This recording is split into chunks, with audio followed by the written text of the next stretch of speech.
Hello, hello, hello, everybody. I am Stacey Thomas, and you are watching the Stacey Thomas Unrestricted Unlimited Talk Show.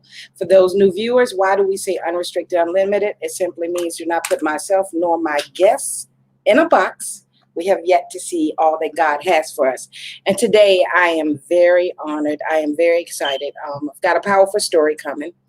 Um, the female that I will be interviewing, the beautiful females from Atlanta, Georgia. Her name is Dr. Latarsha Holden. And so sit back, try not to cry too much. I do hope that you are motivated, inspired, and even perhaps educated.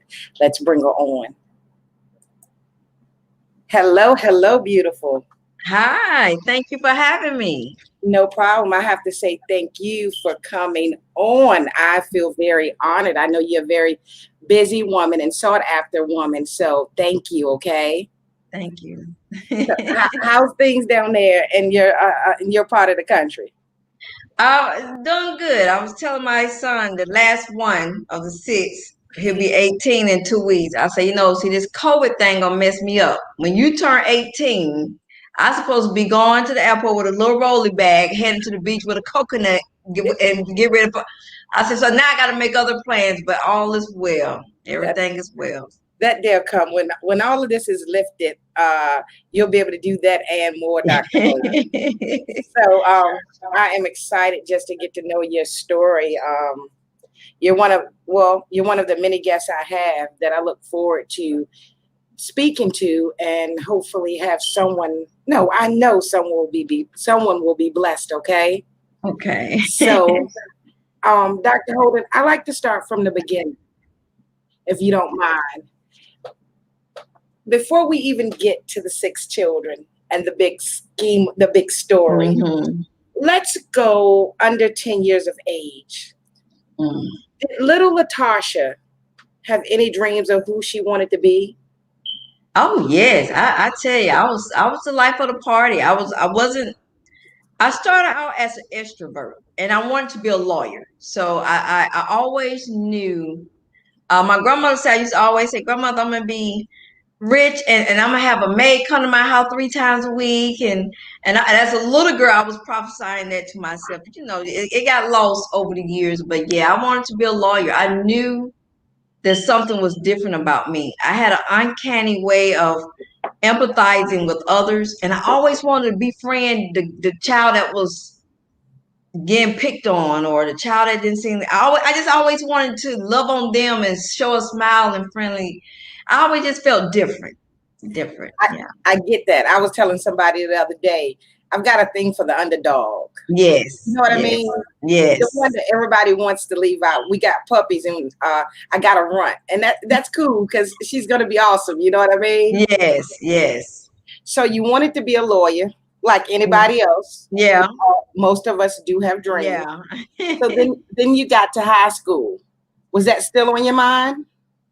Yeah, it was. But I think it started because I dropped out in the 10th grade. So I think by the time I was 13, that's when I started seeing a different dynamic with my parents. I was raised in a two-parent household. But that's where the change came in my life at. Around about 13, I was starting to kind of get a little shapely, and my mom used to look at me in a way with a disgusting look, and I didn't understand it. And it tore me up. Like, go sit down, like my dad coming around, go sit down somewhere, go do this, go do that. And recently, I used to feel body shame and I still have some residue from that because I was still shapely after having kids, and I used to go somewhere and sit down. I didn't want nobody to think I thought I was all that because I still. You felt body shame from what? Well, my mom, she used to always, like, when I became 13, she treated me like I was another woman in the house. I'm the oldest of 3 girls, so for me, when my dad would come in or something, he never touched me, never. But she used to always look at me with this disgusting look on her face that I could not just understand. I didn't know why. I'm like, Mom, I tried to talk to her. yeah, she was always just a little rough with me. And so that kind of started getting me off the track because my love language is words of affirmation. So by the time I got to eighth grade, it seemed like nothing I could do was right. Um, she was hard on me. She was really hard on me, you know, and I love my parents so much. So that affected me. And then you have my dad. So here I am. My dad dropped, you know, he was uneducated. So my uncles would come over and we would have talks about history, me being a lawyer. And when my uncles would leave, my dad would start crying. And here I am, 12, 13 years old. He's looking at me, making me feel bad. Oh, you like them more than you like me? I'm like, no. That's like I know I'm apologizing. I'm like, I do like talking with them, and next thing I knew, unconsciously, I started dating guys who was uneducated, who didn't have dreams and goals. I didn't even know that. When I look back, I'm like, wow, because my dad made me feel. So I got my mom looking at me like, oh, honey, go sit down somewhere. Like I'm another woman in the house. And then and this is all going on at 13 years old. This is how I got off track. And then I got my dad making me feel bad because I like intelligent men. I like when my uncles come over and we sat down, we talked about history and what I was going to be. And he's crying, he's making me feel bad. And before I knew it, I didn't know who I was, what was up, what was down. And I dropped out in the 10th grade. I didn't. I'm curious, like you grew up in a two-parent household. Yes. Okay. Obviously no one was molesting you. We know that wasn't what caused anything. No. What made you drop out at 10th grade, and what did your parents say? Well, I had got pregnant. I had got pregnant. They didn't really say anything. I don't know. It wasn't for them. I guess I don't think people had too many hype. At a young age, I was like the child they thought was going to go and be somebody and do something. But like I said, when I got 13, that kind of messed with my mind, trying to figure out mom and dad. And by the time I dropped out of school, I started looking for love in the wrong place. And now I need to. Okay, I don't feel love for mom because I feel like I'm another woman in the house. The way she looks at me, dad is making me feel like something is wrong because I like intelligent men. So by the time I met a guy, got pregnant, dropped out in the 10th grade. By the time I was 22, I had 4 kids. So I didn't have any dreams or goals. So, and I don't mean to get too personal, but yeah. So that's the man you fell in love with? That's Well, I mean, I was a teenager. You know what they call it, puppy love. You know, you think the guy that your first boyfriend, and so yeah. I was a teenager looking for someone to tell me who am I. Yes, ma'am. You know, looking for someone to let me know it's okay to be beautiful. It's okay to, you know, I just didn't know who I was, and I just got to a place where I'm looking for everybody to not make me feel ashamed, not make me feel like around my dad, I got to dim my light. And I noticed when I started dating guys, I was dimming my light. I'm playing dumb. I'm playing like I don't know nothing. I'm playing like, because I saw the reaction from my father when I liked intelligent men and we was having those conversations, and I lost myself, Stacey. I did. I lost it. Like I said, it was no molestation. It was no abuse. It was more emotional and mental abuse with these games, trying to figure out everybody's mom's mindset. What's wrong with you, dad? What's wrong with you? And for me, I think I was just too young to understand their mindset and why they was putting everything off on me. Yes, ma'am. I think we all, well, most of us, when we're like a teenager or when we're growing up in a household, you're really making me think of some things now, because a lot of times we look at young women and we immediately attack them for the decisions they've made. Mm-hmm. But at the same time, we don't know what's going on inside of a home. And that it's not always necessarily physical abuse. Mm-hmm. And unfortunately, parents don't realize when they're messing with us. Exactly. You know, so you have 4 kids in your early 20s. Yes. And okay, so I assume everything was going well. I mean, it was going well for someone who didn't have dreams and goals. At that time, I didn't really think much about life. And I just, at that time, I had put out of my mind, my life was over. My parents now told me that over and over. They will call me when I had my apartment and say, hey, I'm calling to check on the kids. And I'm like, yeah, they doing good. I'm like, what about me? You know, I want to tell you about my day. And they was like, you don't exist anymore. You got kids now. So that's how I think I got into the mindset, oh, I don't matter. I'm like, oh, okay, all right, well, no problem. And I just got into that mindset is I don't belong here. I don't have any worth, you know. And I was a very sensitive child, you know. I mean, I love my parents. Whatever they thought of me, I just wanted them. I have two sisters, you know. They didn't do them like the other two younger sisters, but me, whatever they said, it almost crushed me. I was just a child that ate up whatever they thought about, you know. Yeah, so I got off track. But I met a guy. And this is how I became homeless. I met a guy at 24 years old. I have 4 kids. And when I met him, I only had a GED. And I had my 4 children. He was 3 years younger than me. So I was like 24, 25. Maybe he was 22, 23. And he was a good guy. I mean, it took care of me and my kids. Everything was going fine. He was an electrician by trade. And I used to try to tell, he started a business because he was so good at what he did. He started a self-employment business, and I became his secretary. We ended up getting married, and I became his secretary. And I used to try to tell him, I guess things run a business come easy for me. So I used to try to tell him, you know, maybe you should do this, do that. And he just did off. Like he said, what the heck do she know? Okay, this lady got 4 kids, dropped out of high school. Mm-hmm. What does she know? So when he never took my advice, his business came down, and he came to me, Stacey. He came to me one day. I was 8 months pregnant with our daughter. So now I'm on my 5th child. He came to me. He said, you know, I thought about it. Won't you start a business and contracting, and I'll be your employee. You know, I'll be your electrician. Is more opportunity for women, African American women. And I was like, Stacey, for the first time in my life, someone had posed a question that I can do. I'm like, for real? I was like a little kid because, you know, my parents had told me to go get a job at McDonald's, you don't mess up your life. And here this guy is talking about I can start a business. And I was like, for real, you think I can really do it? He was like, yeah. If you succeed, you succeed. If you fail, you fail. Stacey, at that moment, it's like the sky opened up to me I started a business. My first contract was with Habitat for Humanity. My first year in business, I did about $60,000. We had electrical, drywall, lighting, landscape, and cleaning. Excuse me, I'm sorry. GED. Yes. 5 children. Yes. Naysayers in your ear. Yes. Almost breaking you down. Yes. And now you have a business. I have a business. Okay. So now my husband start treating me differently.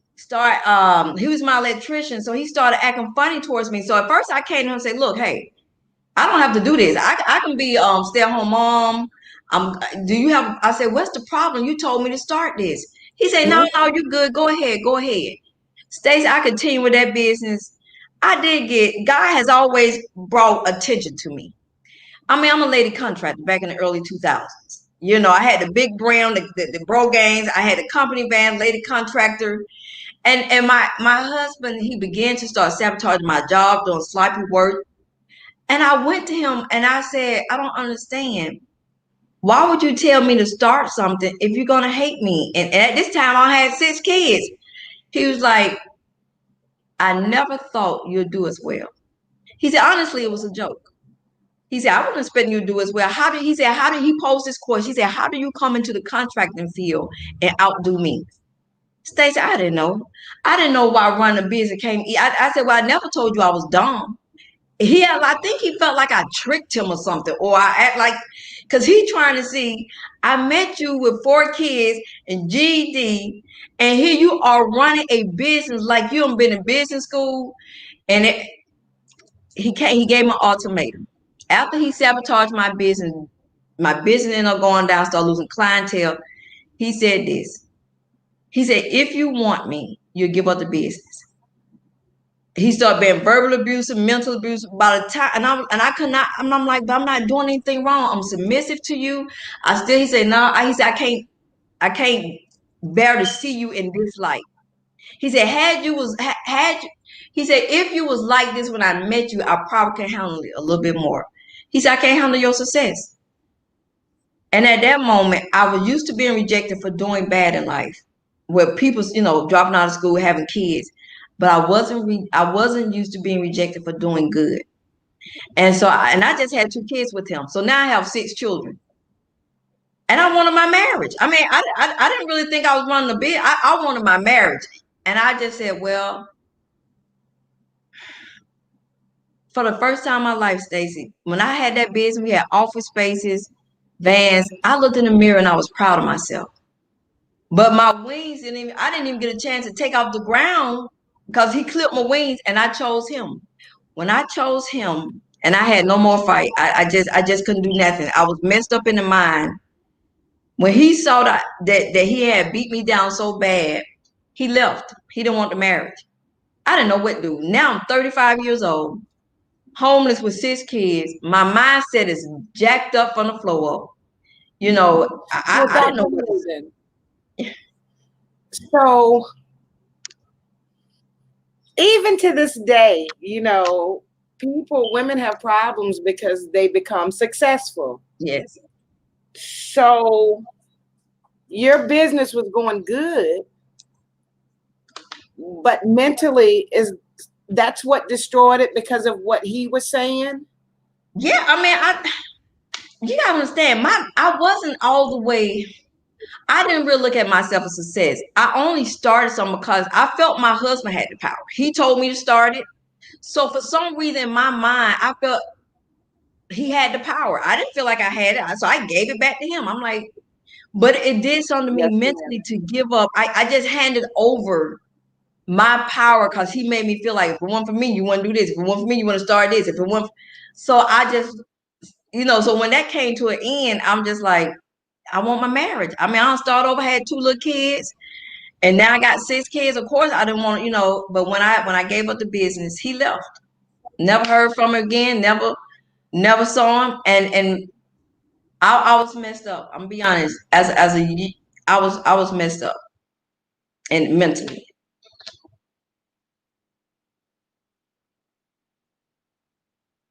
You there, Stace?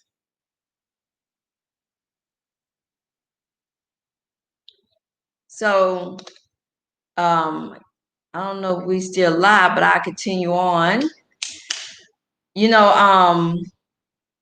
For those that are watching, I never knew that I never experienced this. I'm not from corporate America. I haven't been on a government job 30 years or school system. I didn't know that men can get intimidated or jealous by their women, their wives. That was new for me. I didn't even know that actually happens, because when it's us, we're happy that our man are making the plans, growing the business. We're there to support. So that was just a turn for me, mentally, and I just wanted to check out of life. I just felt like, well, I'm just no good. I'm messing up.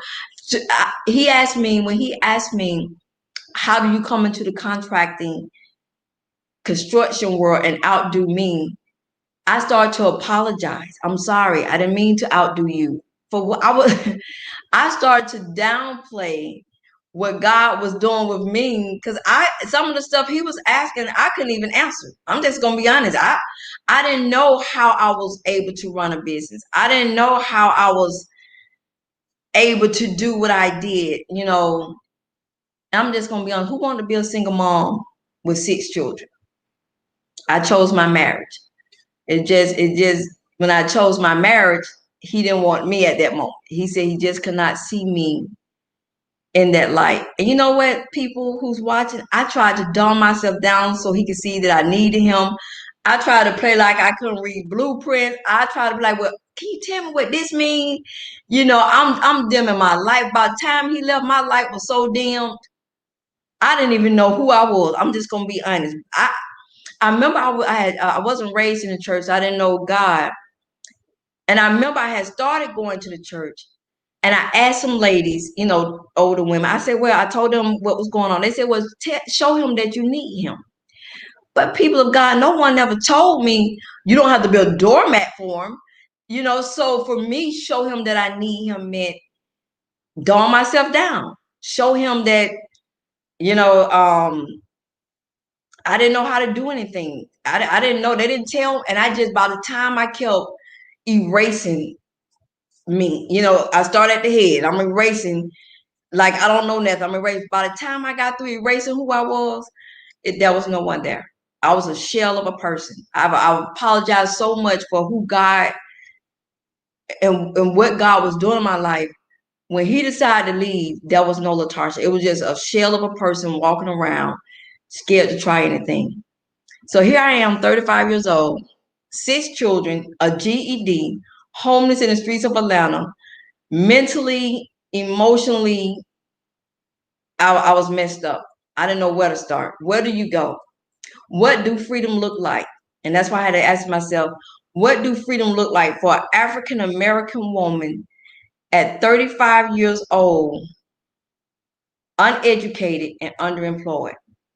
I found myself homeless. I found myself scared. I was a joke of the family. I didn't even know what to do, how to do it, and how to even get started. But I remember when we was living in we was homeless for 3.5, 4 years, from living in a boarded house as squatters, cars, scraping up money for hotels, empty house, shelter.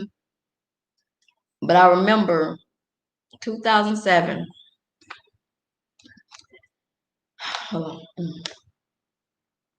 I remember in 2007 living in a boarded house as squatters. I started crying and pacing the floor. I didn't see no way out. I was tired. I'm an ordained pastor, so I often pose the question, what happens when your struggle outlasts your strength? And so we all know we can go through something maybe 2 weeks, couple of months, but what happens when it becomes years? So to be Well, homeless, Dr. Holden. yes. I was just talking. I didn't want. I wasn't ignoring you, No, Stacey, but you had blinked no, out, so I no, don't want to. no, You know. no. I want you to tell us, with 6 kids, Dr. Holden, where did you Yes. go? Um, Shelter, slept in cars, hotels, abandoned house, stayed in the house as squatters, sometimes with my sister. It got so bad. Oh my goodness. This is where I met God at. And it was hard. The hardest thing that about my journey was the mental shift. I was going to ask you that. Why Yeah. you're telling us that? Because I'm wondering, how in the world did you how did you stay sane, and how did you keep those 6 children sane? I'm gonna be honest with you, Stacey. I mean, I was a laughing stock of the family. No one would help me. I'm born and raised in Atlanta, so my family members are here. It was a joke to see me try. But I remember when we was living in that board up house, and right, the journey got so hard. I remember walking to a hospital in Riverdale, Georgia. I didn't want to live anymore. I'm gonna be honest, I was embarrassed. I mean, my family members laughing at me. Nobody would help. My kids want stuff. I had 2 kids in high school, 2 kids in middle school, 2 kids in elementary. When I say I was pulled thin, it's one thing when you're homeless and you're by yourself. To keep 6 people from defects, the streets, the gangs, and then to keep myself sane was the hardest thing I ever had to do. It got so hard. I walked into a hospital in Riverdale, Georgia, and I told the lady at the desk, I said, "Ma'am, I don't think I can't do this anymore." She saw the look on my face. She said, "Ma'am, are you saying you want to commit suicide?" I said, yes, ma'am. That's what I'm saying. I felt my children would be better without me. And so they kept me for a week for observation, Stacey. And like I said, I wasn't raised in the church. But on that floor that they kept me, that they admitted me on, for people who were suicidal and thoughts of hurting themselves and others, they had a padded room on that floor. And I remember asking the lady at the desk, I said, "Ma'am, can I go into that room?" She said, "Ma'am, you're no threat to anybody. You don't have to go now." I said, "I know it, ma'am, but I just need to go in there." All I remember, Stacey, I went into that room once a day for that week I was there. Every day I was there, I would drop down to my knee God, are you there? Please help me. I don't have anything. I don't know what to do. And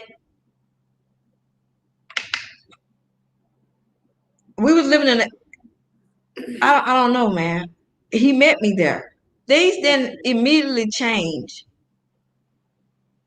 I just remember when we was living in that board up house of squatters that I made a vow that the streets were not going to raise my 6 children and the jails was not going to house them. I'm going to be honest. I don't care doctor degree or not. I didn't know what liberation looked like for a black family at 35 years old, homeless and uneducated. I didn't know what that looked like and what it going to take to free my family. I just knew I had a moral duty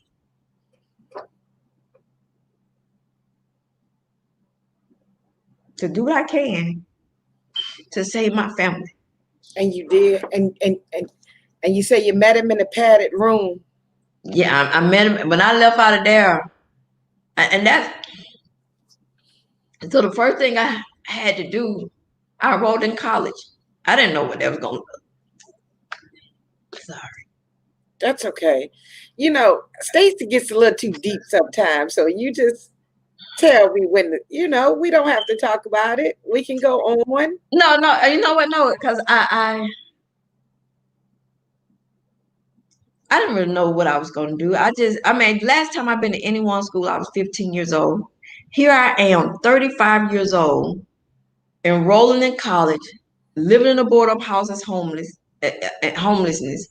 with my kids. But when I came out of that hospital, I knew something had changed. I knew I was no longer alone. Although my situation did not turn around immediately. And Stacey, before I knew it, I came to my 6 children 12 years ago. I said, well, this is how I save my kids. You asked the question, this is how I save my 6 children. Right before I went into the hospital and they didn't know I was contemplating suicide, I was thinking about legacy at the same time suicide, because I felt like as a mother, I could not leave my children without anything. That's how I was thinking at the time. And I came to my children and I told them, I said, I want to teach you all how to give back. And they was like, Mother, what are you talking about? We don't have anything. How can we serve? How can we give back? I said, I believe if I can teach you all how to give back at our lowest, then I've given you a strong foundation to build on to become great leaders. Dr. Holden. Yes. I'm sorry. When you committed yourself, what happened with the children? Did they know what was going on? Yes. My mom and dad came and got them for that week. They knew what was going on, and I think by me being vulnerable and my kids was allowed to see the realness of when you're struggling. The mental, I wasn't trying to hide it. Yes, I'm about to have a mental breakdown. Yes, but I guarantee they didn't see me give up. And so that's how I saved them. So when we did the events in the community, I showed my sis. And at that time, Stacey, they grumble and complain. These are like I said, I had 2 kids in high school, 2 kids in middle school, 2 kids in elementary. These kids wanted some material stuff. And I told them, I said, I don't have material things to offer you all. I said, the only thing I have to offer you is to love you unconditionally and to show you how to serve. That was the only key I gave them. That was the only key I possessed, Stacey. I didn't have nothing. And I'm be honest with you, and whoever was watching, I was embarrassed to be. I felt to give my 6 children the only key. You gotta think about that. I was a poor woman. I didn't have, but I gave them. I'm trying to put it where that was all I had to give. I didn't have nothing else. I didn't have no name brand shoes, no name brand clothes, no money, but I gave them the only key that I possessed. And I said, if I can show you all how to serve, when you don't have anything, I believe I've given you a strong foundation to become great leaders. Stacey, out of me showing them, we got the newspaper clippings. God has always had media just following me the whole time. Out of me showing them how to give back, to my surprise, after all their grumbling, complaining, They turned around. My oldest son came to me his senior year in high school. He said, Mother, by what you showed me about giving back, my way of serving is joining the United States Marine Corps. He retired after 10.5 years. Now he's a second-year college student pursuing a bachelor's in business. I got a daughter that said, Mom, my way of giving back is going to the medical field. She's an EMT, a licensed pharmacy tech, and she's pursuing her bachelor's in human services. Another daughter said, well, my way of serving by what you showed me is going to the human service field. She just graduated with her bachelor's in human services. She joined the United States Army 2 years ago to continue serving the country. I got a son that's a caretaker. My 19-year-old daughter is a 3-time published author. She became a 2-time published author by the time she was 16. She has her own clothing brand for children. She's a spoken word artist. And my youngest son, Omega. That's the last and the end, Stacey. Omega will be 18 in 2 weeks, y'all. I did it. 6 children. He's a youth leader. I'm ready to pop the bubbly. You know what? You are the true. You fit the words. When somebody says, "Won't he do it?" Yeah. Won't he do it? Oh my goodness. So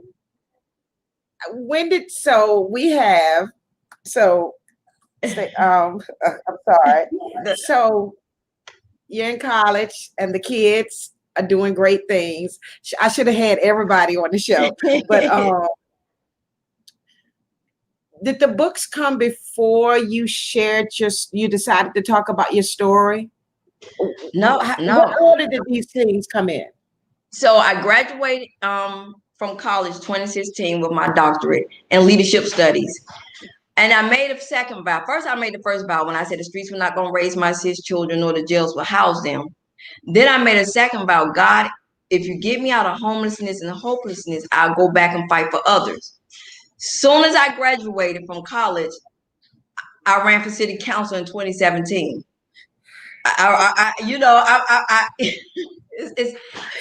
Because I remember something Nelson Mandela said. Nelson Mandela said, how can he enjoy the limited freedom that he had when his sisters and brothers were not free? So when I drove around in Atlanta, I saw my homeless brothers and sisters. I saw the lack of affordable housing.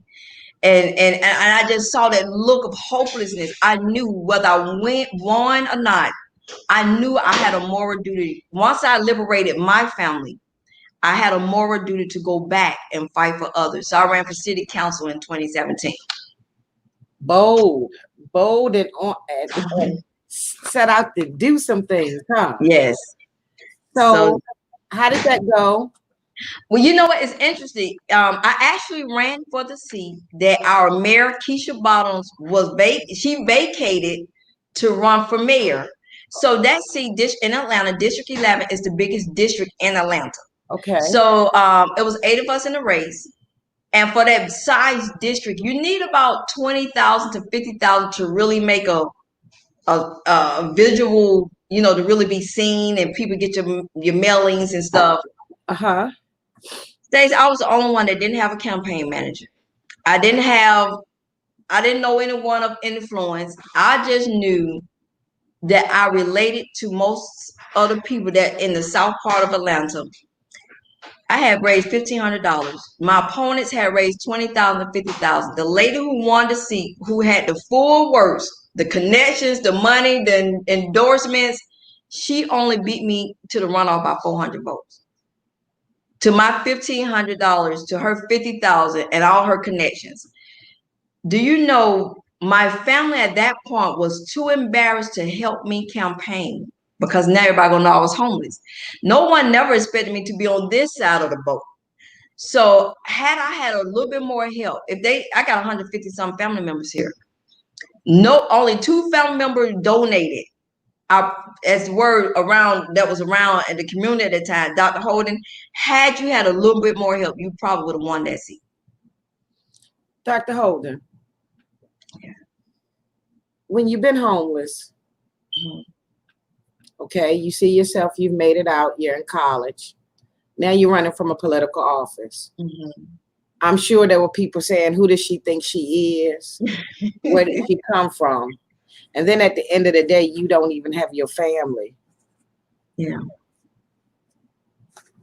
What are you made of? What the average person would have given up, especially when they saw how much everybody else had. What are you made of, and did that add more fire to you? I think being homeless 3.5, 4 years, raising 6 kids. I was homeless 2.5 years of my undergrad years. So that was like being put through the fire. When you learn how to stand, at that point, I no longer care who celebrated me. I was in the wilderness. That was my wilderness experience where God was preparing me. So by the time I ran for office, I no longer care who was standing with me. I've already been rejected. I've already been talked about. I've already been lied on. So by the time God was bringing me out the fire, I was strong enough to stand on my own. I was strong enough to stand on my beliefs, and I just believe one thing one of my undergrad professors told the class.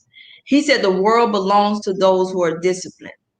The homeless experience taught me how to be disciplined, how to stand even in the midst of adversity.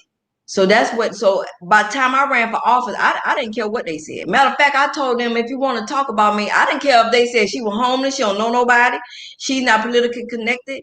But the people knew my heart was for them. I had no other reason to be up there. I had no other reason to put myself on. I told them when I used at the forums, I was willing to be ridiculed. I was willing to be talked about and lied on to come and stand and fight for you all. And I think that's why I did as well as I did as the polls. It was no other reason I was there, but for that purpose, to fight for the voiceless, to fight for the homeless, the lack of affordable housing, to make our community safer. I had no other reason, And so I think that's why I did as well. And you did well, very well. Are you going to do it again? I don't know now. Things are changing now. I'll come to Atlanta and hand out flyers and talk to people. Well, I do know more people now. So ever since then, and so between 2015, 2016, I wrote 12 books. 12 books. And so now, as someone that liberated her family, went and ran for public office, I continue to feel like I had a duty now to bring a holistic approach to the family. So I wrote my life story.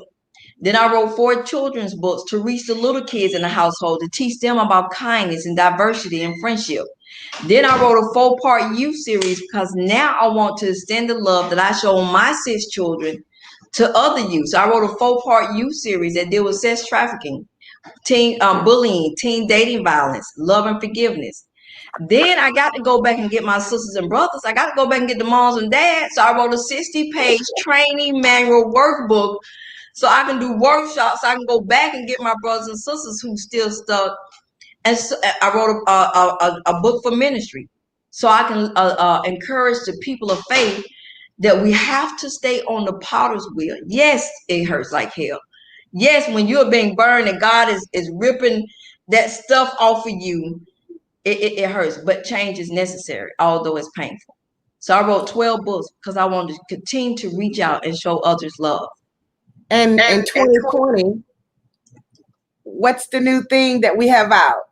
Oh my goodness. So, well, first I became Georgia Mother of the Year for 2020, and I have made United States history as the 85th woman to hold the title as National Mother of the Year by American Mothers, Inc. Okay. COVID hit us in April. Everything went on lockdown. And I said, God, how can I just give a positive message in a creative way? And I produced in June, it was released in June on my birthday, a Christian comic book so I can give a positive message in a creative way to the people of God. Do you have it with you? Yes, I'm so excited. It's a Christian comic book. Thank you. The Light Share Rule. And how do they get any of your books or the comic book? Yeah, if you order from our website, you get an autographed copy sent to you. That's Latarshaholden.info. Order from there. You get like I said, you would get an autograph African American characters. Try to support something different, a Latino. There she go. There go Hope Girl. So the Like Share Rule Christian comic book. That's my way. It's a short comic book, but the message is powerful. It's one of those books when you're sitting at home late at night, you pick up and you read, and God is the master. As you see, black, represent with the dress and the master. So represent the culture, and So go ahead. just my way of So now I'm the person who my ex-husband saw. Now I'm giving myself permission. When I had ran the business, now I'm giving myself permission to be all that God is calling me to be, and never to dim my light again for anyone. So Dr. Holden, because we spoke a little earlier, fear, doubt, negative things in our ear. Were you ever afraid? Did you ever feel like you weren't worthy? I know you said you were ashamed. Mm-hmm. Did fear ever play a part to try to keep you from doing what you're doing? Oh yeah, I think about this is funny. And whoever's watching, this is for you, because a lot of people, somebody's watching, say, I don't have the money, I don't have this. Everything my son will tell you, he said, Mom, people don't know you built everything with little to no money. When I started writing books, I didn't have the money to market. I didn't, and I didn't really have a chance to market my book. By the time my books came out, I ran for city council 2017. And so I don't want no one to feel like, well, I don't have the money to do this. I didn't have it. I just started producing when it came in my spirit to write. I wasn't competing with no one. I just knew once I felt the chains being broken off my mindset, and I felt the wings coming back. I just knew to do what God has put in me and lead the results up to Him. That's how I did. So that's how I wrote 12 books in a year and a half. But the homelessness taught me discipline, taught me how to manage my time wisely. And so that's why I wrote a 60-page training manual so I could aid people in how to change their mindset. But you know what? Like you said before, I was just recently thinking that I was a failure because God didn't bring me traditional. I didn't go through corporate America. I don't have 30 years of corporate America. I don't have 30 years working for a government job, nonprofit. But as I was reflecting on the day, the Holy Spirit said, you do have 30 years of job experience.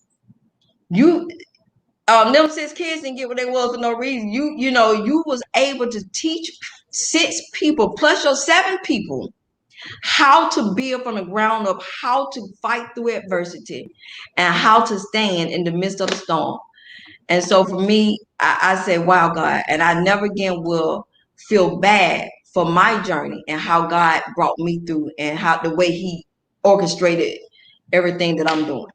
Yes, ma'am. And I see you on LinkedIn. I see you on Facebook. You've been giving back. You've been blessing people. What's that all about? You could just go on and live your life. Be famous. No, you know what? The first opportunity I had with money, when I got chosen as National Mother of the Year, it came with a donation in my name, $1,000 to any nonprofit of my choice. And I've met from the shelter we stayed at 12 years ago. Of course, I met people within that time frame, over the years. But Stacey, it was no doubt in my mind who I was gonna get that $1,000 to. It was no doubt. I mean, it was like I was so happy, Stacey. It was like a little kid on the first day of school, and I was to go back to the shelter. They gave out the 3.5, 4 years of being homeless. They gave me 3 months of rest. That was the first thing I said, I already know who I'm getting $1,000 to. And so I went back to the shelter we stayed at about a month ago and donated $1,000 so they could continue helping others. It's probably one of the best moments that I've experienced to be able to go back and do that, and it's nothing was like it. That night before, I was like a little kid, couldn't hardly sleep, couldn't do that. And I was just so excited that God had allowed me the opportunity where I can go back and do that. You are truly amazing. Thank you, Stacey. I know I don't need to tell you this because it's not possible. No one's ever gonna dim your light again, huh? No, they're gonna be the bell this time. You're gonna bring out the line. I'm a sweet person, but I'm not going out without a fight. Never. That's a vow I made to myself. I would never do that again. Yes, I don't care if my children, but my mom passed last year. It could be parents, family, sisters. But you know what, Stacey? On my mom, God did it for me. She had a seizure and a stroke in 2018. So we was in and out of nursing homes and the whole time I was being, hey mom, I'm getting in and out of the caretaker places and back home. But Stacey, right before she died, she told me, I was feeding her. She said, "You're not evil." And at first, my son was in there talking, so we weren't paying attention. She said it again. She said, "You're not evil." And I told my son, hold on, Grandma, give me a compliment. I said, "Mom, what you say?" She said, "I want to apologize." She said, you have always been a good-hearted person." She said, "Your children are good-hearted people. I didn't treat you right. I want to apologize for that." She said, "You ain't done nothing wrong to nobody." And 2 days later, she had a stroke, and she never came out of it after she did that. And I just believe God allowed me to hear those words from her before she passed, and it just freed me. It just really did something for me. I'm sorry for the loss of your mother. Thank you. That's a pain that I don't wish on anybody, but I'm glad she said what she said to you. You've been a huge blessing tonight, not just to the people watching, but to me. I'm thankful for you. Is there anything that we need to be on the lookout for? Tell us again how to get your books, how to follow you, and maybe there was something I didn't ask that you need to let us know about to happen or going on. Well, okay. So again, this is my life story, no longer lost. So again, if you want an autograph copy, all the books are on my website. I was mail out, autograph it, and again, the Light Share Rule Christian comic book. This was definitely a different project than the other books I've written, because it's more illustrated. Flip that over again. You see how pretty the illustration? So yes. So let me write fast. So let me just introduce the characters. So I'm Lady Love. Okay. And that's the main character here. Okay. So this is Hope. This is Hope Girl. Okay. Hope Girl. This is Faith Walker. The guy here is the Undertaker, so he's the devil. And this is Goodness and Mercy, twins. So Goodness and Mercy are twin brothers and sisters. I made them twin brothers and sisters. And up here, this is the Master. So together they defeat the Undertaker. And together God is letting us know in this that he has not left us alone and he has sent us divine help. The words say goodness and mercy shall always be with us. So that's why I made Goodness and Mercy twin brothers and sisters. Hope Girl, she gives vision for the future. Faith Walker, he's a little guy because her faith isn't strong, but he gets pretty powerful and mighty when she exercises faith. And then the Undertaker, that's the devil. He comes to put them negative thoughts in your mind. So just something you can pick up. So if you want, again, who we're gonna see on the back? The Master. So that's him. And I mean, oh my goodness. Yes, see them dreads, them locks. Well, yes. I'm gonna order mine. I'll order mine tonight. Yes, let me ask you why people are on here. So they go to your website to order the books, right? Yes. Are they using to get the books, credit cards, obviously debit cards? Yes. If there's someone that really wants a book but doesn't have a credit card or debit card, is it PayPal, Cash App, anything? Oh, Cash App, $ Dr. Dr. Holden 6. Let me try to add that. Okay. Yes. So it's $ Dr. Dr. Holden 6, number 6. Holden number 6. So they would Cash App you and give you the information. Yeah, give me the information, get an autographed copy. And this is huge. You never know. The comic book was definitely, it was is when God told, when I was standing in the kitchen and I said, how can I encourage people? I want to use because my gifts is in compassion and encouragement and love for others. And I just heard, do a comic book. Yeah, but when I had to research for 2 weeks how to write a comic book, because it's definitely different writing children's books than your life story. Mm-hmm.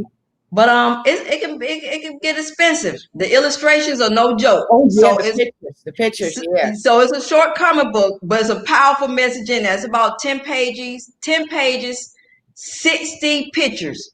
So yeah. I was on the lower end with that. The more pages, the more pictures. You're talking about comic book. A basic comic book probably starts at $1,000. Ooh, that's okay. I'm sure God made sure you put in there what needed to be put in there. And so that's why I say, you know what, and that goes to show again my love for people. I put my own money up because I wanted to send a positive message to encourage people, and I'm proud of it. It's beautifully done. The illustrations are beautiful, and it's a powerful message in it. Yes, ma'am. And if for speaking engagements, Yes. obviously when the coronavirus is over, but if someone's doing a Zoom and they want you to talk, they're just email you. Email me at latarsha@yahoo.com, or even when you go on the website, they have a form where you can contact me if you want speaking engagements.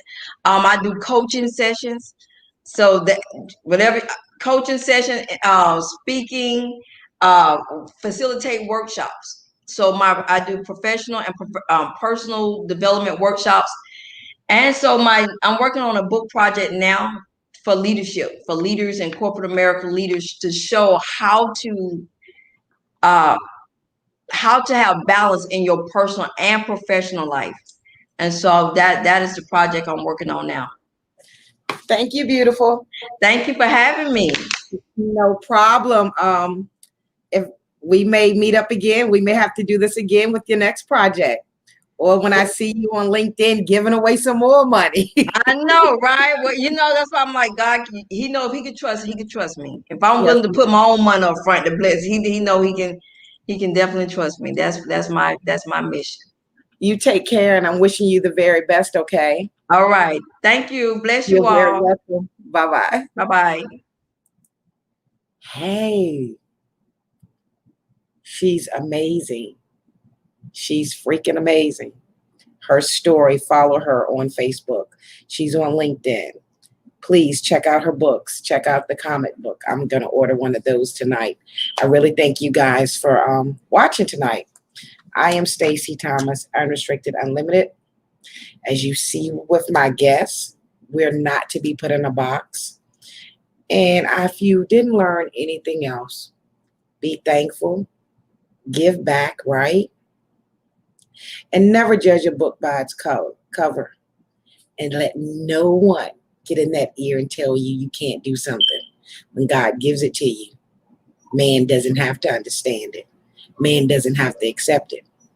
Don't stress about yesterday. Worry about tomorrow. You just might miss living today. I'll see you guys on Friday.